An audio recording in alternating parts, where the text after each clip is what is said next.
Bom dia, boa tarde, boa noite, você que está por aí vendo esse vídeo pela internet, nesses tempos que nós estamos em quarentena. Recebemos um novo decreto da prefeitura e a partir de hoje, dia 24 de março até o dia 7, então nós estamos aí recomendados a ficar todos em casa. Nós endossamos isso, todas as pessoas dos grupos de risco, por favor, não saia de casa por nenhum motivo.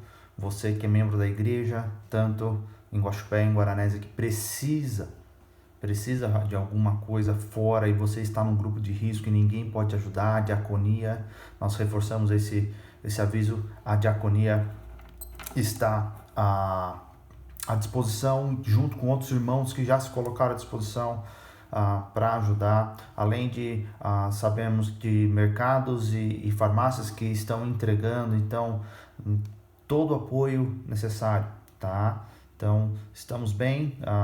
No domingo conversei com a maioria de vocês e pela graça de Deus estamos todos bem e continuamos assim.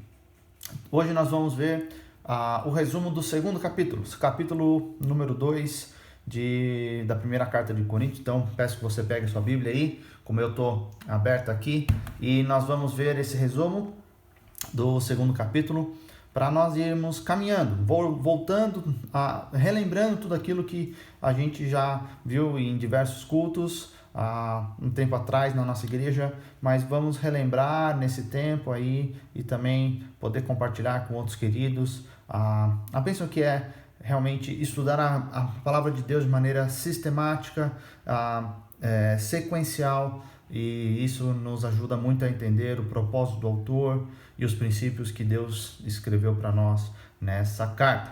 Muito bem, nós vamos ao capítulo 2 de 1 Coríntios, lembrando algumas coisas que nós vimos no primeiro capítulo, o problema que eles tinham sobre a divisão, o problema sobre a questão da filosofia muito marcante ali na cidade de Corinto.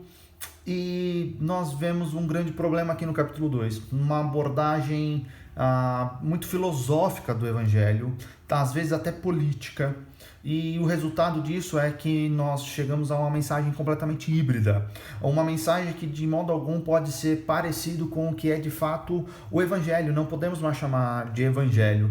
E o que acontecia lá atrás, o que acontecia lá em Corinto, continua acontecendo hoje, onde ideologias entram e permeiam e passam a ser muitas vezes o viés que nós interpretamos a palavra de Deus, mas nós temos que manter ela pura. Então, vale a pena observar que o apóstolo Paulo ali ministrou em Corinto e obedeceu somente aquilo que Jesus havia falado em Mateus 28. Ele pregou o Evangelho. Deixou de lado filosofias, deixou de lado visões políticas, viés ideológicos e tudo mais. E Paulo prega o Evangelho. Então nós vamos ver já no capítulo 2, dos versículos 1 a 5, que realmente o cerne do Evangelho, da mensagem, é a morte de Cristo. E o apóstolo Paulo então começa tendo que corrigir os coríntios no seu evangelismo, na sua exposição das boas novas do Evangelho. Então, em primeiro lugar, dos versículos 1 e 2, Paulo fala sobre a abordagem que eles estavam tendo quando iam evangelizar. Ele fala mesmo que no versículo 1, não fui com discurso eloquente, nem com muita sabedoria para lhes proclamar o mistério de Deus. Ele estava lá para glorificar a Deus. Ele estava lá para declarar a palavra de Deus e estava fazendo isso no poder do Espírito. O próximo versículo fala, versículo 2, decidi nada saber entre vocês a não ser Jesus Cristo e este crucificado. E nós estamos falando com alguém extremamente gabaritado para falar de qualquer outro jeito, de outra maneira sobre o Evangelho, sobre todas as profecias cumpridas em Jesus Cristo do Antigo Testamento, de acordo com a sua formação rabínica judaica, mas não. o apóstolo Paulo decide falar sobre Jesus Cristo e este crucificado. Em Gálatas capítulo 6, versículo 14, nós vemos que Paulo ele se gloria somente na cruz de Cristo. E ele faz da cruz o centro da sua mensagem. Então, Paulo já nos primeiros 2 versículos do capítulo 2, ele corrige.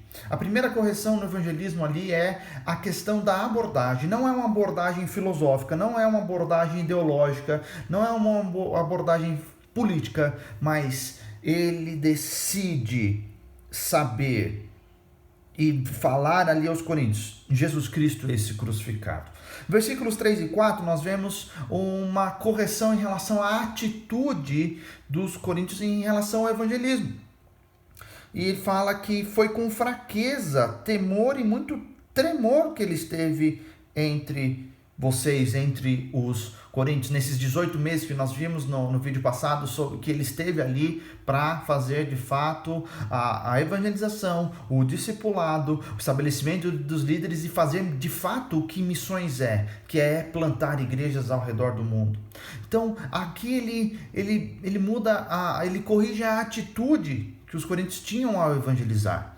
E a atitude que Paulo teve foi como um servo humilde.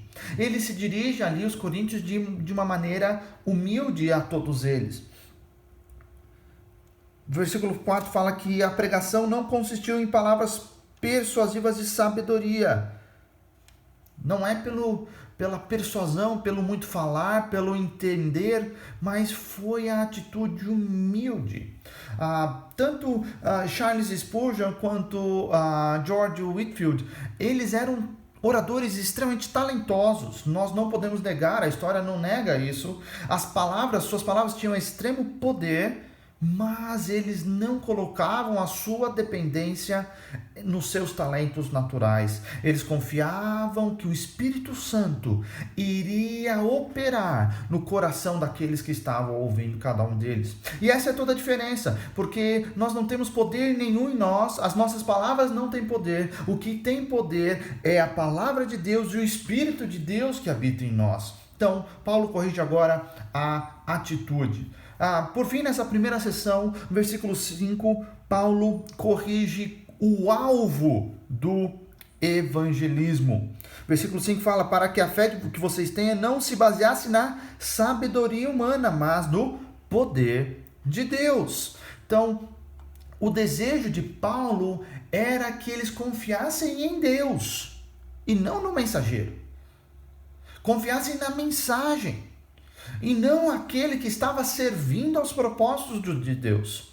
Porque, de certa maneira, se eles tivessem dependido da sabedoria humana e se Paulo apresentasse a salvação dentro de um contexto filosófico, os coríntios tinham depositado a sua fé, a sua confiança numa explicação, e não no sacrifício de Jesus, e por isso que Paulo volta a falar sobre a cruz, nesse poder de Deus. Queridos, com essas 3 correções que o apóstolo faz, nesses 5 primeiros versículos, nós claramente chegamos à conclusão que a eficácia de um evangelismo não depende da nossa argumentação, de expedientes persuasivos, mas depende única e exclusivamente do poder de Deus. Para que a fé de vocês não fosse não se baseasse na sabedoria humana, mas no poder que vem de Deus. Vamos para a nossa segunda sessão, nossa segunda parte, aqui, onde nós vamos ver dos versículos 6 até o versículo de número 9. E aí, essa parte, o apóstolo quer mostrar que o evangelho faz parte do plano eterno do nosso Deus. Paulo quer deixar claro aqui que, sim, a salvação foi comprada pelo Filho, foi executada, mas foi planejada, orquestrada por Deus Pai. E nós vamos ver aqui detalhadamente 6 características dessa sabedoria de Deus nesse planejamento perfeito sobre a salvação humana. Em primeiro lugar, versículo 6 fala sobre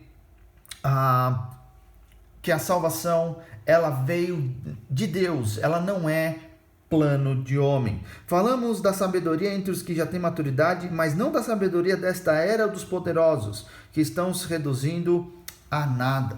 Versículo 7, a primeira parte, fala sobre essa sabedoria de Deus que estava escondida. Então, a segunda característica dessa sabedoria de Deus é que ela foi escondida. Interessante notar que esse tal mistério que estava oculto, conforme diz o versículo 7, mistério no Novo Testamento é um segredo santo, é uma verdade oculta em eras passadas, mas que agora estava sendo revelado ao povo de Deus. Então, o mistério no Novo Testamento quer dizer basicamente isso, algo que em outras eras não tinham sido revelado, mas agora Deus quis revelar ao homem. E nós estamos falando exatamente sobre a salvação. Terceiro lugar, a sabedoria, a terceira característica da sabedoria é que ela envolve os planos de Deus, o qual Deus pré-ordenou antes do princípio das eras, para a nossa glória. Queridos, o plano de salvação, o grande plano de redenção do nosso Deus, ele não é um improviso. Não foi algo apressado que o nosso Deus teve que fazer para remendar, para consertar, mas ele estava já pré-ordenado antes dos princípios das eras. Versículo 7 ainda, no finalzinho, fala que é para a nossa glória. Então, a quarta característica é que ela redunda em glória para o povo de Deus. Impressionante como o nosso Deus, dessa maneira mediada, ele também nos deixa participar dessa glória que é somente dele. Então, nós, Efésios, capítulo 1, a gente vê exatamente isso por 3 vezes no capítulo 1, nos versículos 6, no versículo 12, no versículo 14, fala que essa participação da glória de Deus, e um dia ela vai ser total ali na eternidade, mas nesse caminhar dessa participação que Deus dá ao ser humano da sua glória. Em quinto lugar, a quinta característica que nós vemos aí no versículo 8 foi que Deus ocultou essa sabedoria aos não salvos. Nenhum dos poderosos desta era o entendeu, pois se o tivesse entendido, não teriam crucificado o Senhor da glória. Interessante que isso me faz lembrar de quando Jesus estava na cruz.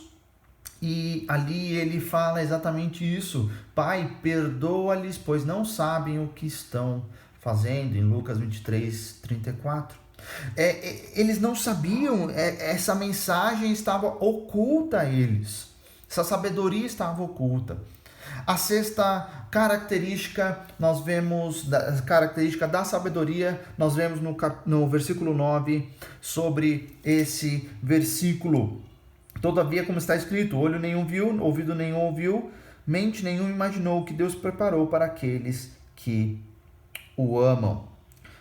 Essa é uma citação de Isaías 64, 4, e interessante como muitas vezes, de uma maneira equivocada ou apressada, muitas pessoas usam esses versículos para funerais e o aplicam ao céu, aplicam a um momento futuro, mas a aplicação desse versículo é para hoje, é para a vida cristã hoje. O versículo 10 deixa claramente isso escrito, mas Deus revelou a nós por meio do Espírito. Então é tudo isso que ninguém viu e ouvido nenhum ouviu, é o que nós estamos vivendo hoje. A era da igreja, esse momento maravilhoso, essa salvação que era um mistério e agora todos nós podemos saber, é que Deus está fazendo, e também nos deixa bem tranquilos, porque independente da circunstância que nós estamos vivendo hoje, esse caos mundial, essa pandemia, esse momento de quarentena, de isolamento social, o nosso futuro está seguro em Jesus Cristo.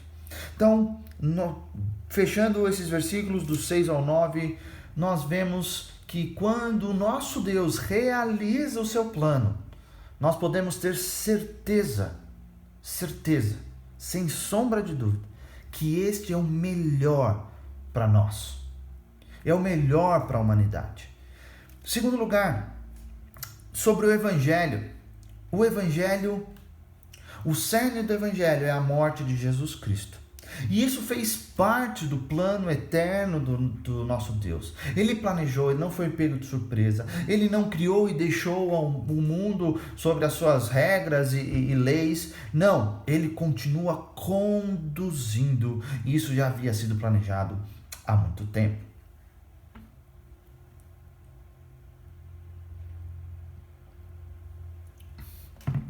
Terceira parte maior que nós temos aqui, é do versículo 10 até o versículo 16, até o final desse capítulo.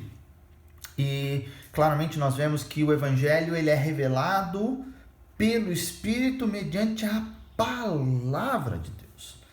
Mas nós vemos claramente as três pessoas da Trindade agindo aqui. Não somente o Espírito, não somente Jesus e não somente o plano do Pai. Porque nós não podemos ser salvos sem essa graça eletiva de Deus Pai. Nós não podemos ser salvos sem o sacrifício amoroso do Filho. E nós não podemos ser salvos sem o ministério de persuasão e regeneração do Espírito Santo. De maneira geral, para a gente entender melhor, no que se refere a Deus Pai, eu fui salvo quando Ele me escolheu antes da fundação do mundo. No que se refere a Jesus Cristo, ao Filho, eu fui salvo quando Ele morreu na cruz por mim. Mas no que se refere ao Espírito Santo, eu, Natan, fui salvo numa manhã de segunda-feira, no ano de 1991, em São José dos Campos. Então, nós temos a Trindade atuando na salvação. E nesse trecho aqui, dos versículos 10 até 16, nós vamos ver 4 ministérios do Espírito Santo que Paulo tem que relembrar, ou na verdade, reorganizar na mente dos coríntios, que eles estavam supervalorizando algumas áreas e subvalorizando outras. Estavam desprezando outras áreas importantes. Então nós vamos ver agora aqui 4 ministérios do Espírito Santo. Em primeiro lugar, no versículo 12, por ordem de importância, a gente vai dar uma mexida na ordem dos versículos, tá? Então, em primeiro lugar, é que o Espírito Santo habita no cristão. Nós temos em outros vários versículos ao redor da Bíblia as funções que o Espírito Santo faz quando ele está em nós. No capítulo 6 de 1 Coríntios mesmo, nós vamos ver que Deus faz de cada cristão o seu santuário.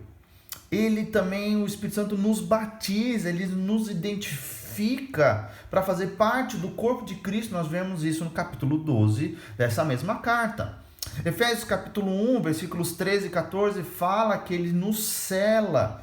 E João 14, 16, o versículo fantástico, fala que ele vai permanecer conosco até o fim. Efésios capítulo 1 fala até a redenção.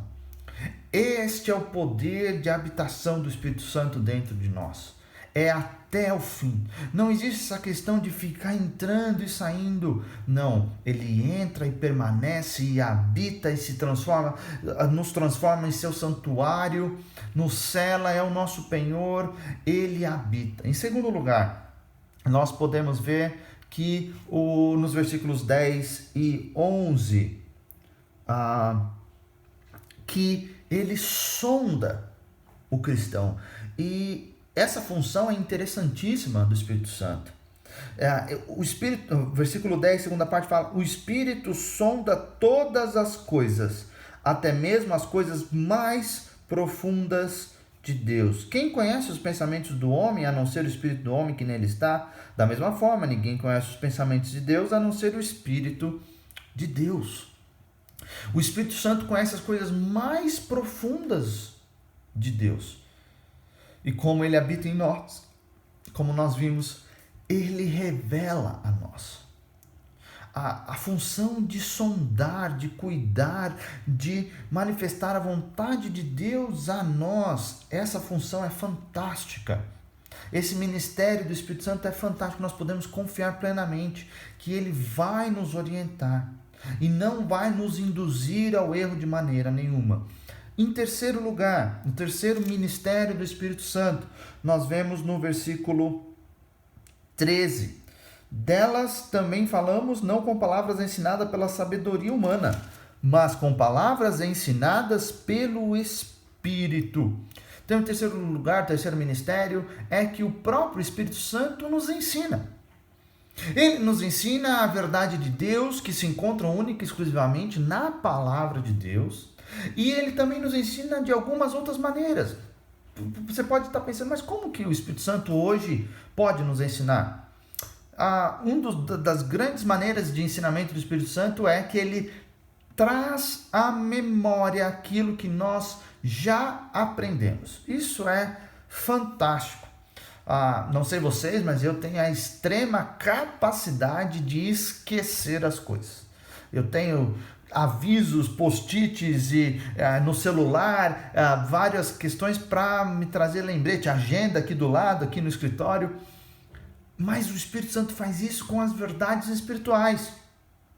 Porque creio que muitas das dificuldades que enfrentamos hoje como igreja, como corpo de Cristo, é a não aplicação daquilo que nós já sabemos.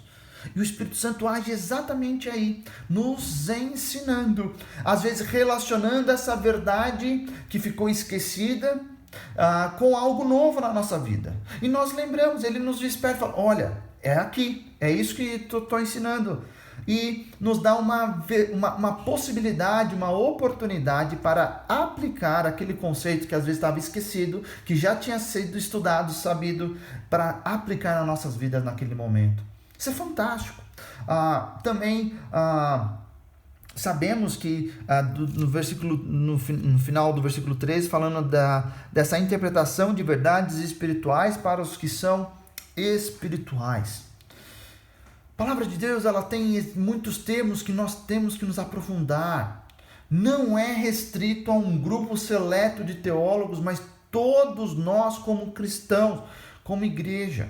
Nesse tempo, igreja espalhada, não podendo ser igreja reunida. Nós temos que nos aprofundar. É o tema do nosso ano, profundidade. Para saber relacionar as verdades da doutrina com a nossa vida prática. Então, tinha essa grande dificuldade ali em Corinto, em não saber relacionar as doutrinas, aquilo que já tinha sido ensinado e aprendido, com a vida, o dia a dia, a nossa prática. Por fim, o quarto ministério do Espírito Santo, nesses versículos aqui, assim como a nossa série de mensagens, nos versículos 14 até o 16, nos mostram claramente que o Espírito Santo traz amadurecimento. Assim como nós estamos caminhando para a maturidade em diversas áreas em 1 Coríntios, mas o Espírito Santo é que faz isso por diversas vezes. E aí, nos versículos 14 a 16, trazem diversas situações. Por exemplo, quem não tem o Espírito não aceita as coisas que vêm do Espírito, pois são loucura. Nós falamos isso no vídeo passado. E também não são capazes de entendê-la, porque elas são discernidas espiritualmente. Então nós temos uma dificuldade aqui, nós temos um tipo de pessoa que é espiritual, como ele fala no versículo 15, quem é espiritual discerne, mas aqueles que não são, mas qual que é o termo que podemos usar? Claramente, na sequência nós vamos ver isso e vai ser matéria e tema dos nossos próximos vídeos sobre esses dois tipos de cristão. E nós estamos falando de cristão, sim, um cristão maduro que vive aquilo que ele já aprendeu, e um outro tipo de cristão que ele chama aqui de não espiritual, é um cristão imaturo. Normalmente a gente chama de cristão carnal, devido ao que ele fala na sequência do capítulo 3. É aquele que não consegue se alimentar de fato da palavra e não se alimentando, não se desenvolve. A gente vê dificuldade com crianças que têm uma subnutrição, muitas vezes, no seu aspecto físico, e que ela tem dificuldade no seu desenvolvimento normal. Com o cristianismo, com a fé também, depois do seu nascimento espiritual, você tem que se alimentar bem para não ficar subnutrido espiritual, para você se desenvolver naturalmente na palavra de Deus. E nós sabemos que uma das características da maturidade, dessa espiritualidade, é o discernimento. E discernimento pode ser traduzido ou pode ser identificado dessa maneira, que discernimento é a capacidade de penetrar nas camadas além da superfície. Não ser raso. E o nosso mundo tem a tendência de ser extremamente raso, saber pouco sobre diversos assuntos, mas muito raso. E caminhar na superfície, ir na profundidade, ver como as coisas realmente são. Nós temos usado aqui na igreja em Guaxupé que conhecer um irmão é saber como ele pensa. Não é saber onde ele mora, de quem ele é filho, o que ele trabalha, mas é saber como ele pensa, descobrir como uma pessoa pensa, como ele faz e calcula as coisas na sua mente. Vai tempo, vai dedicação, vai envolvimento. Então temos que ir além dessa superfície. Por fim, versículo 16 fala: nós, porém, temos a mente de Cristo. Mas o que seria a mente de Cristo? O que seria eu e você como cristãos, como Paulo também está falando aqui aos Coríntios, que eles temos a mente de Cristo. Ter a mente de Cristo significa exatamente isso: ver a vida, encarar a vida da perspectiva do nosso Salvador, do nosso Senhor. Ou seja, fazer a vontade de Deus igual Jesus Cristo fez a vontade de Deus. Então, em todos os aspectos, se colocar ali, se submeter a fazer a vontade de Deus em todos os aspectos da nossa vida, assim como o nosso Senhor e Salvador fez. Muito bem, terminando o capítulo 2, então a gente pode ver aqui que Paulo teve que reordenar algumas coisas. Em primeiro lugar, nós vimos que Paulo teve que fazer 3 correções no evangelismo, dos versículos 1 a 5. Depois o apóstolo Paulo teve que explicar sobre essa sabedoria que vinha do nosso Deus, com essas 6 características da sabedoria, dos versículos 6 a 9, e dos versículos 10 a 16, nós vimos esses 4 ministérios que o Espírito Santo faz em nós. Os coríntios tinham deixado de lado esses ministérios básicos e eles estavam enfatizando que o Espírito Santo em detrimento do Pai e do Filho, estavam desequilibrados. Paulo os chama à sabedoria, os chama ao equilíbrio de novo, a essa função perfeita da Trindade no seu balanço, e isso é o grande ensinamento desse capítulo. Deus abençoe você. Nós vamos caminhar aqui para a maturidade juntos nesse capítulo que muito nos ensina, e conto com as suas orações sobre toda a igreja, derramando graça, que o nosso Deus derrame graça sobre toda a igreja nesse momento, e também esteja protegendo todos nós, todos os nossos queridos também, e não esqueça de orar pelas nossas autoridades e também por aquelas pessoas que estão na frente de batalha, como médicos, enfermeiros e tantos outros.